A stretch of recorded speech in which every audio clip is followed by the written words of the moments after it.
I should say that the secret of happiness is to have a purpose which tells you every morning what you have to do, fills each one of your days with some meaning, and gives a unity and continuity to your life.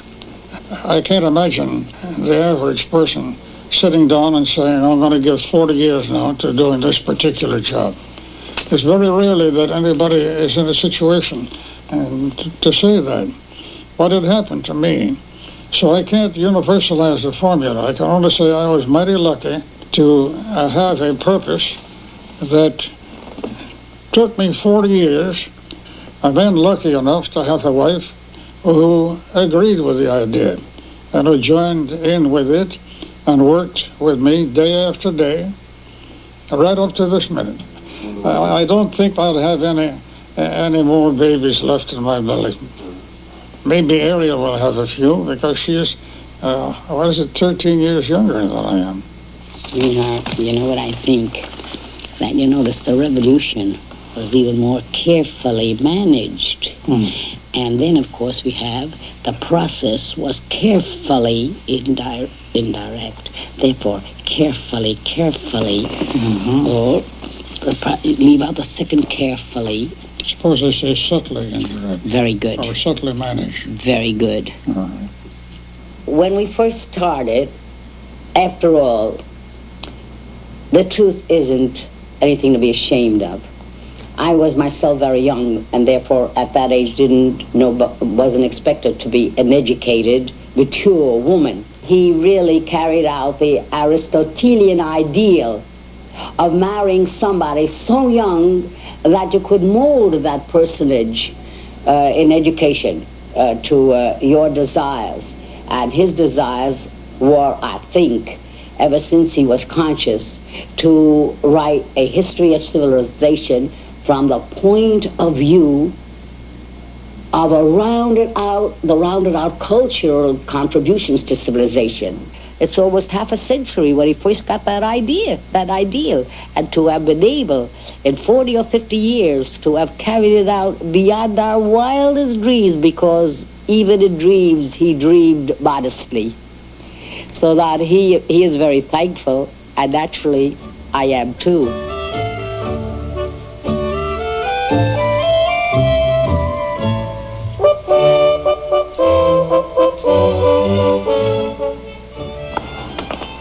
Let me see what you took. Oh, I see. Oh, well, don't you think we ought to take a few books, say the latest biography of Byron? How about that? There they are. We may have time. We may have time to read them too.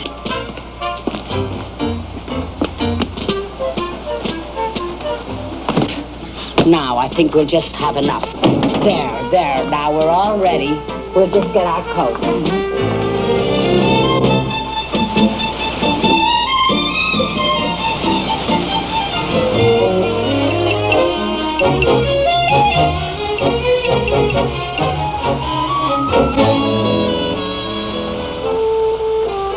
Anyway, I canoed all the way down the Hudson River from Albany to 186th Street.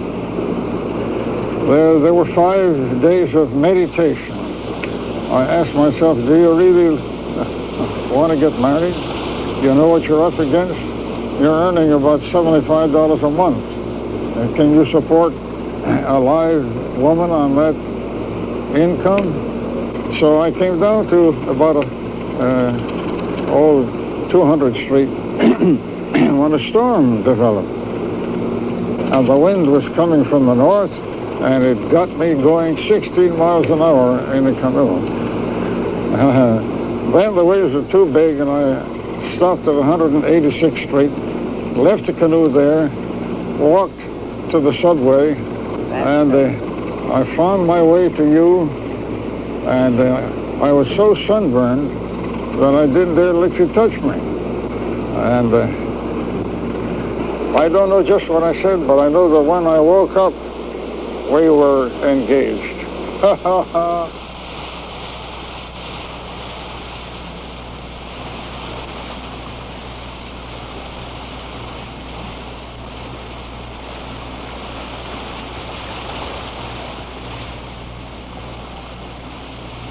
if history has any light to shed on this pagan period that we are living in, it tells us that we are in for a Puritan reaction.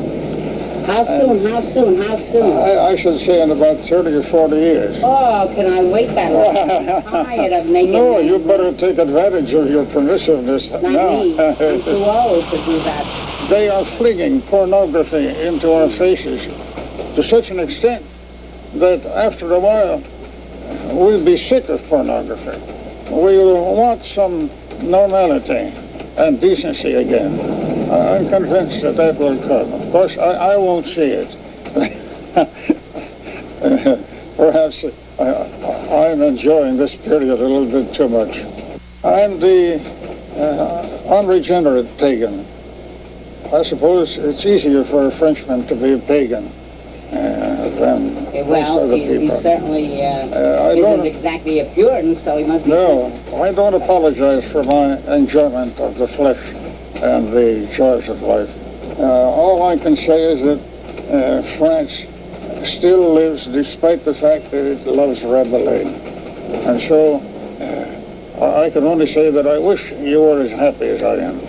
I wish you enjoyed life as much as I do. And I don't see why I should apologize for it. I haven't killed anybody.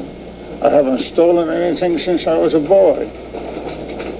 And I've been reasonably faithful to you, don't you think? So let's rejoice in the goods that we have and not continually carry our sorrows with us.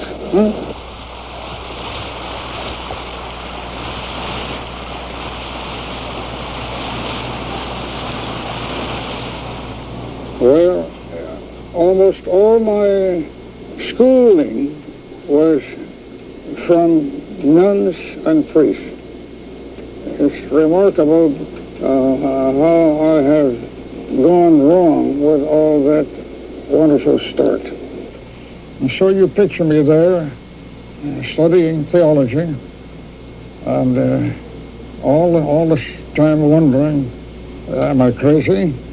Should I go on with this? Is this hypocrisy? I came upon Spinoza's famous book called Ethics Geometrically Demonstrated. But he was an example of a man who clung to his ideas regardless of the consequences to himself, see? And so one day I went down to this rector, whom I loved very much, you know. And I had to tell him, Father, I can't stay with you any longer. And he said, Willie, I knew you wouldn't. Isn't that interesting? He knew it. Yeah, well, he could see from my face, I suppose. I thought he was going to denounce me, but instead of that, he came from around his desk and he put his arm around me. And he said, stay with us for a while as a teacher. Okay. And then you did. You stayed on as a teacher. I stayed 6 months more there as a teacher. I resumed my old classes. And he was so kind to me that I burst out crying like a child. Seems to me you're ready to cry now when you think of him. Next to my father, he was there, and before you, he was the one that I loved most in all the world. Now, your story was very interesting because it was, so to speak, the development of the mind. My story is sadder, but I was a truant from public school. I was playing hooky. And my father, my mother, they were separated. We weren't watched over too carefully. But I did not like the public schools. I didn't know what they were teaching. It didn't fit into them.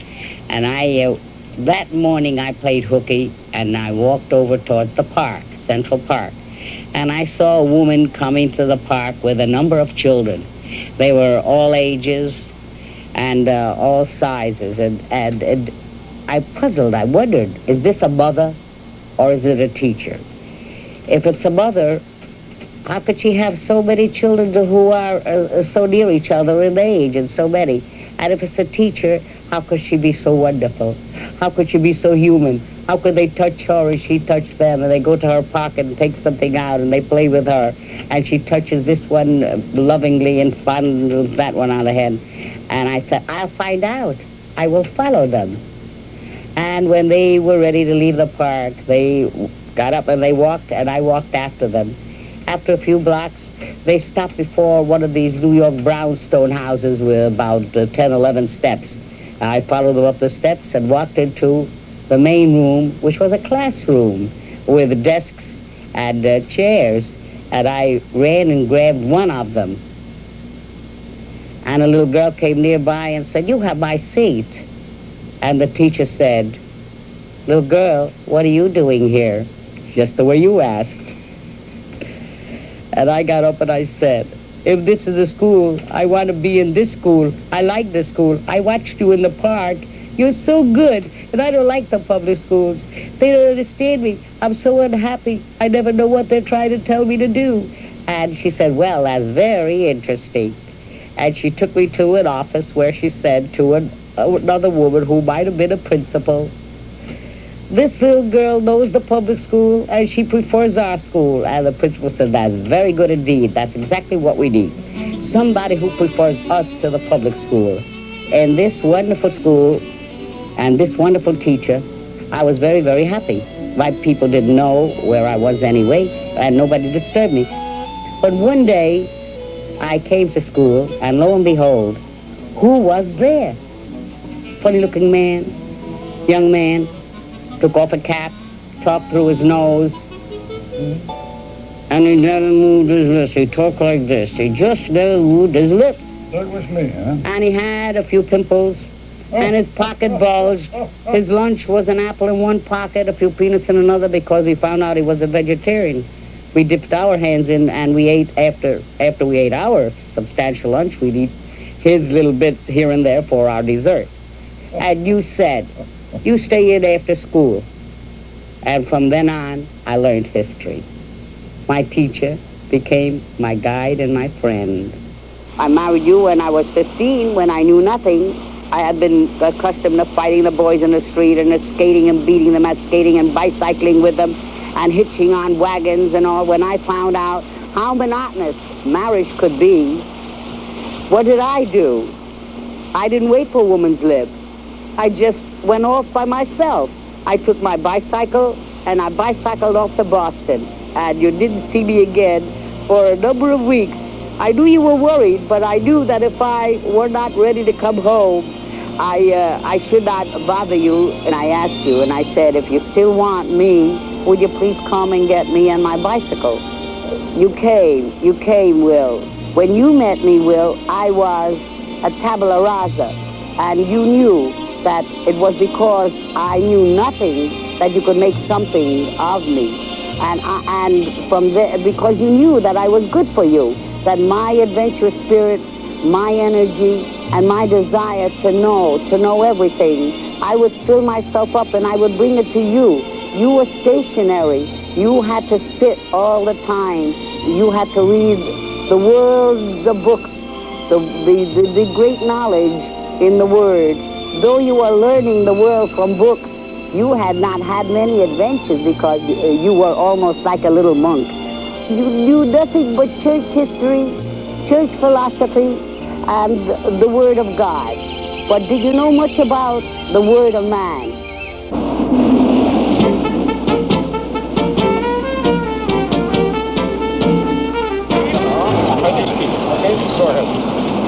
This is very interesting because it was when Napoleon came through here that there was an attempted assassination as he was going out through one of these gates.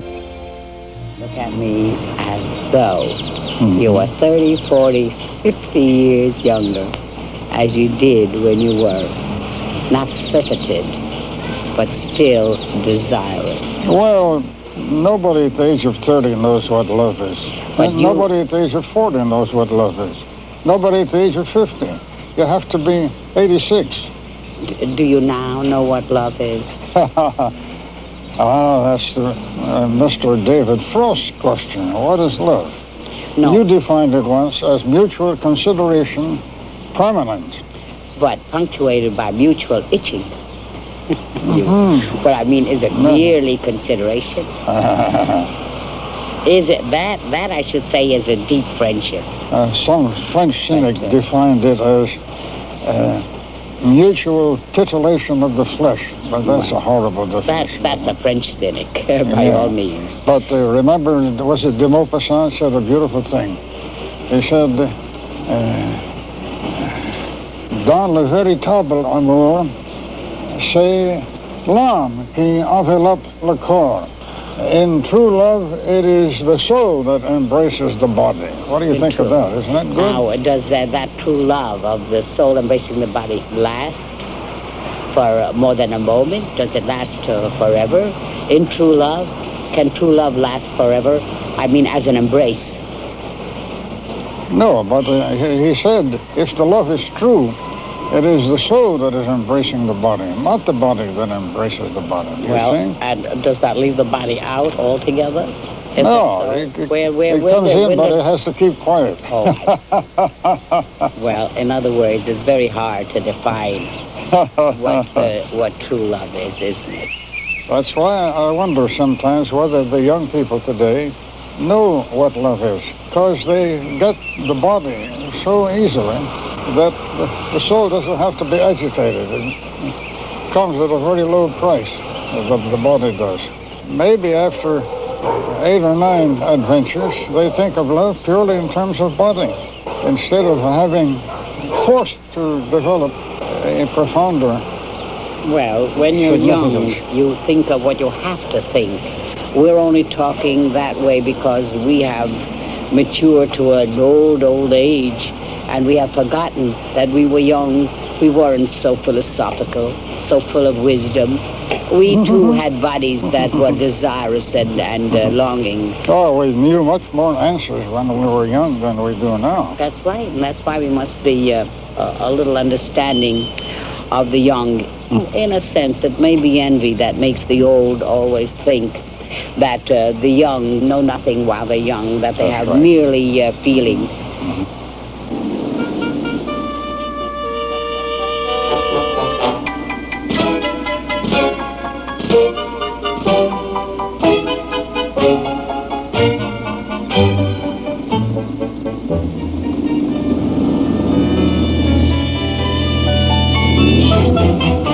I was here before you were born, in 1912. You were still a dream. I was still a dream, I was still a little bit of fluff in someone's eye by then, wasn't I? Yeah.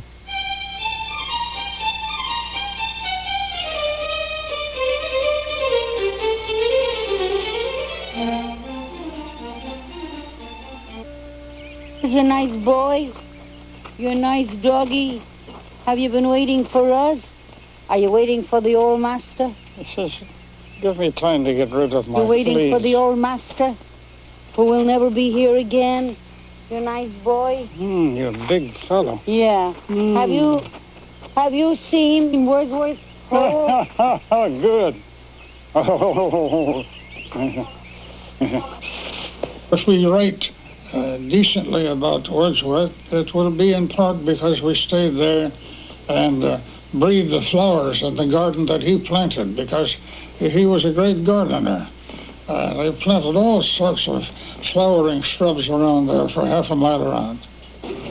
What, is this a dust mask of Wordsworth? I should think so, yeah. No, it's 1850. You can't read that. Could you tell us, Mr. Betts?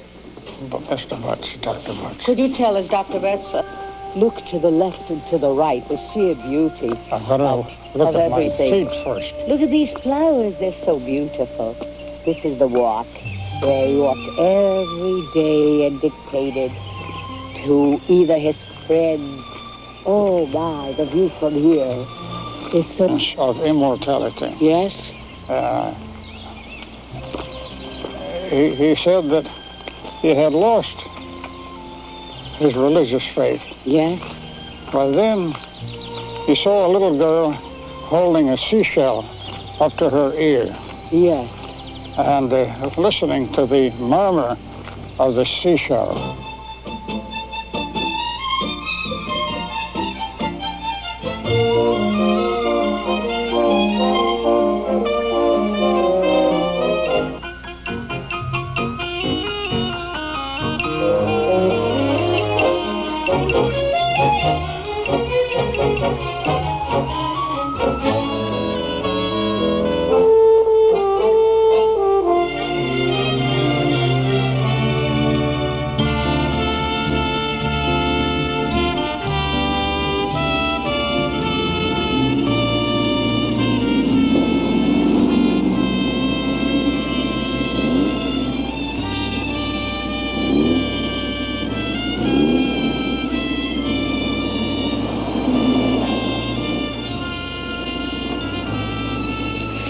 Beautiful library.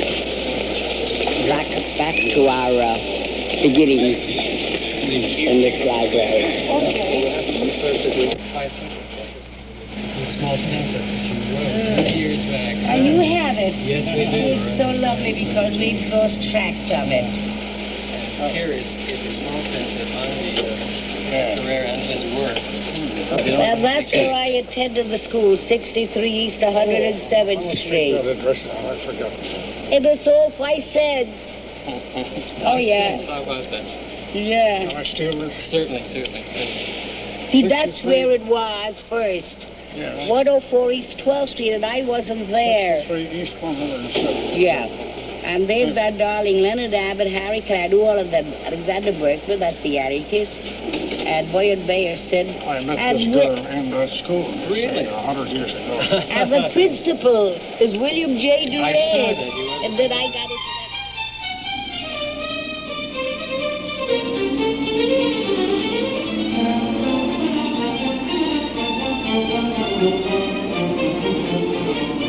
I said once that philosophy is more interesting than science because science deals with problems that can be answered.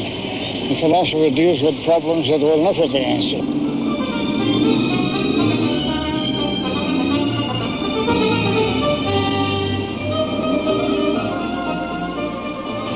You used to sit with me when we went to hear Dewey. Yeah. Woodbridge. Woodbridge I understood, but Dewey, his way of talking was beyond my comprehension. Nobody understood Dewey, except a few of us who took down what he said word by word, because he talked so slowly that you could take him down in longhand. And then when we went back to our rooms, we read what we had written, and it turned out to be full of illumination. Just what it says on the intellect there. Illuminate tuo videbimus lumen. In your light we shall see light. Of the many ideals which in youth gave life a meaning and radiance, one at least has remained with me as bright and satisfying as ever before. The shameless worship of heroes. To contemplate such men, to watch them at their work and warm ourselves at the fire that consumes them. This is to recapture some of the thrill that youth gave us when we thought at the altar or in the confessional that we were touching or hearing God. In that dreamy youth we believed that life was evil and that only death could usher us into paradise. We were wrong. Even now, while we live, we may enter it. Every great book, every work of revealing art, every record of a devoted life is a call and an open sesame to the Elysian fields. Too soon we extinguish the flame of our hope and our reverence. Let us change the icons and light the candles again.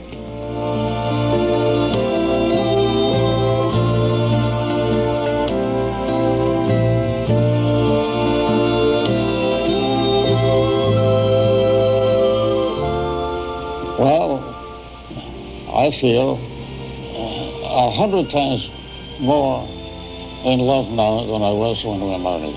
But you always told me you were in love to such a degree that more was impossible. Well, Since when did you catch on the impossible? I'm using Einsteinian mathematics. Oh, well, then I can't fault you because I'm very weak in mathematics.